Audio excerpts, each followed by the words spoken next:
7 years, likely to become 8 years with Nintendo Switch, has built the biggest gaming library of any system. Yes, the time has come to go over one of the key features that could secure the immediate success of the Nintendo Switch 2.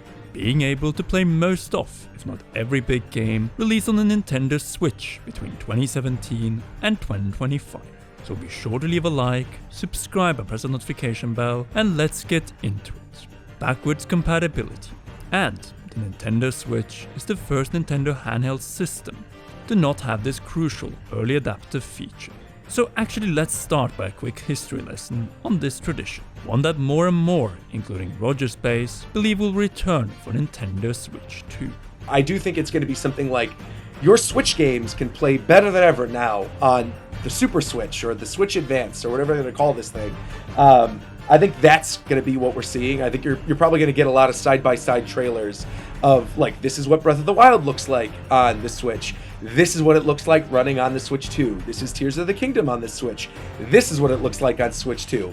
And I honestly think that's going to be part of whatever the initial teaser video is for this upcoming Switch. You know, we had that first teaser video of the original Nintendo Switch with the guy that looks like Chris Pratt playing Breath of the Wild, and then you got the little bit of a teaser with Mario Odyssey where that girl goes to the rooftop party, and then finally that full teaser of Splatoon in that esports arena type thing. And I feel like we're going to get something similar, but again, I do feel like a good chunk of whatever that first teaser video is for Switch 2 will probably be focused on how games look on the original system and how they look on this one. And then it'll be your same Switch library. Because I don't know about you, Conrad, I do not believe there's any chance whatsoever this thing is not backwards compatible. I know there are people like saying there's conflicting reports. There's no doubt in my mind this thing is going to play Switch games. Oh yeah, absolutely, especially after they return back to cartridges. And if we look at the history of cartridges, especially Nintendo handhelds, they have always been backwards compatible. I don't think there have been really any exceptions when it comes to handhelds. No, it's always the previous generation, right? 3DS was compatible with DS. DS had, the original clamshell one, obviously had the Game Boy Advance, vice versa. I feel like we're looking at a similar situation. I think so many people are thinking about the Switch in terms of a home console release, like the GameCube to the Wii to the Wii U, where I think, honestly, people need to be looking at it as if it's a handheld, which it is, right? It's a hybrid console, but traditionally, right, you look at the Game Boy, you look at the DS, you look at, these are highly successful systems. The Switch is still trying to catch up to beat the DS at this point. So I feel like, I think it'll eventually get there. I do, because I don't think they're going to stop cold turkey from releasing Switch stuff for a while. And yeah, like I said, I think it's going to be backwards compatible. Now, whether or not it ends up being backwards compatible physically is potentially a different conversation, and I'd like to know your thoughts. But in terms of anything digital, I think there's no chance that stuff doesn't carry over, specifically because of what they've said in all of their financial reports, where they've said time and time again, we put together the Nintendo account system in place so that people could carry over their saves, carry over all their progress, their games, whatever, to the future systems. So yeah, the digital libraries at least are carrying over. Yeah, the ecosystem is in place when it comes to backwards compatibility, and I totally understand that the cloud solutions have been put in place this generation as well. Of course, not cloud gaming, because we all know how bad that was on the Switch. Hopefully that's going to get improved on the Switch too. They will probably need a better provider than what they currently have. But yeah, I think backwards compatibility is on the table. It could be cartridges, it could be digital, as you say, but the Switch is just way too massive library to just let all of that go to waste and start from scratch. And even if they have a new cartridge too, like again, 3DS to DS, like you could click the DS cartridges in a 3DS, but it's just that your 3DS cartridges wouldn't fit in your DSs, and it's probably going to end up being something similar for this. Like having a smaller slot for the Switch and then the bigger one for the Switch 2 or DS, Switch DS or whatever they're gonna end up calling it. Even so, we have to remember that backwards compatibility is outside of the Wii systems a handheld tradition, one that continued from the Game Boy Advance to Nintendo's first Wi-Fi system, 2004's DS, and it had its own slot to play Game Boy Advance cartridges. And after we entered a new decade, the 3DS was backwards compatible with the DS by having its own slot for DS cartridges. In 2012, the Wii U came with its backwards compatibility. being able to read Wii discs. The last console with backwards compatibility, as the Nintendo Switch was the first new Nintendo system and generation since the GameCube to not launch with this feature. Then again, it is understandable, as the Wii U disc is bigger than the entire on-dock Nintendo Switch system vertically. It appears that the turn from discs back to cartridges stood in the way of backwards compatibility in 2017, while that and the great desire for making back a lot of money by expanding Wii U versions of games, you know, the classic Wii U to Switch ports, all so that they could sell more. You know, Mario Kart 8, New Super Mario Bros. U, Super Mario 3D World, Pikmin 3, and more.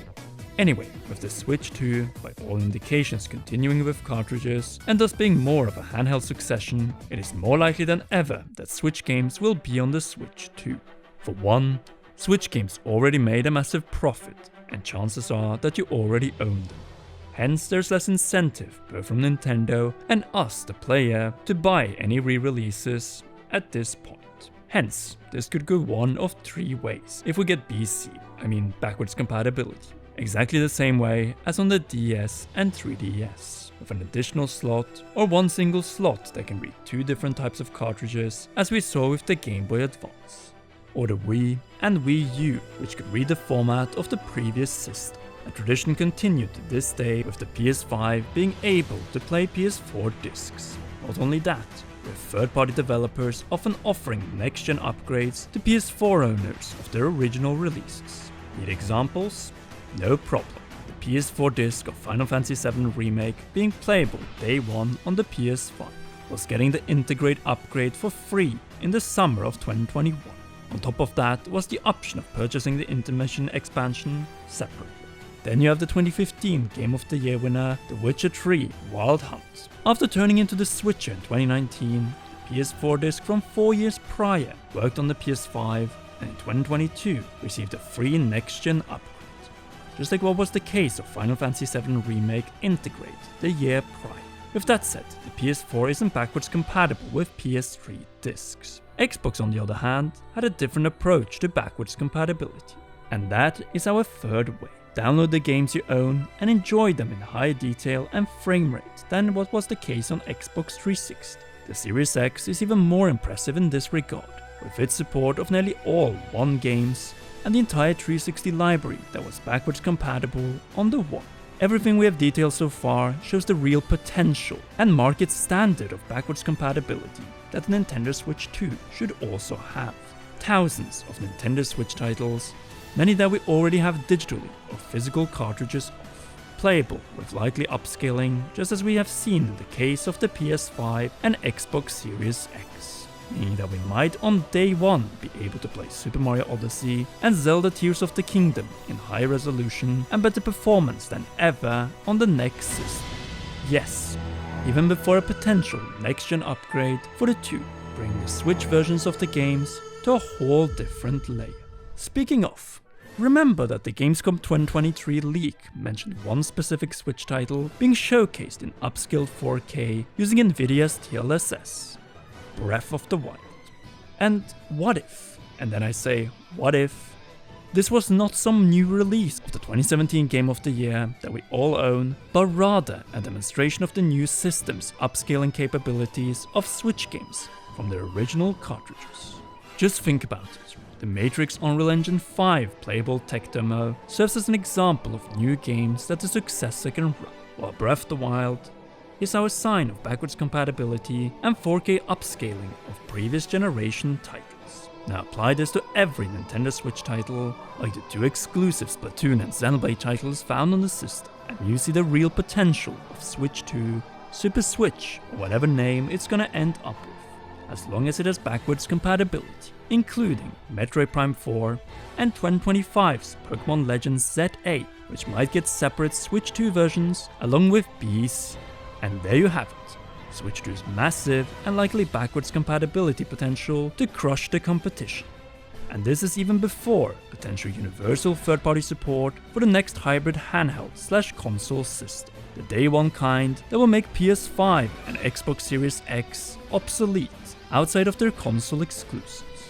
So if you want to see that topical video next, then be sure to leave a like, subscribe and press the notification bell. A big thanks goes to Rogerspace for being part of this video, to you for watching, and to all our patreon.com/commonrealm patrons. Special shoutouts go to royal producers Zach Johnson and JC Funk, and heroes Holly Wolf, Cheryl, and Garrett Hoy.